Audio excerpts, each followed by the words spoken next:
this semester, there was one student who, he was a good student. And after the first chat session, he came to me after class and was like, I really enjoyed the chat. Like, it was so fun. I love my partner. So I'm like thinking, okay, that's great. So a few days later, when I go back to check his recordings, I checked the time and he had talked for over an hour and a half with his partner, over an hour and a half. And I'm thinking like, you have 20 to 30 minutes, like thinking like, it's, some students gripe about it and say like, oh, 20 to 30 minutes, it's a lot of time, like, da, da, da.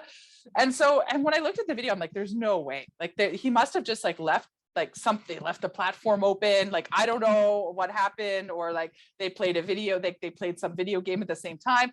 But no, I watched the first part and then I just like looked and I couldn't believe it. Like, they really chatted about these. And this was like with experimenting with these just kind of two open-ended questions, So it made me think like, maybe my partner's idea about these open-ended questions, maybe she's onto something here, So that was really nice. And like, it's interesting just to see my students' reactions from semester to semester, because I teach at a very small college, information flies around quickly, right? There's no secrets when you teach in a small college.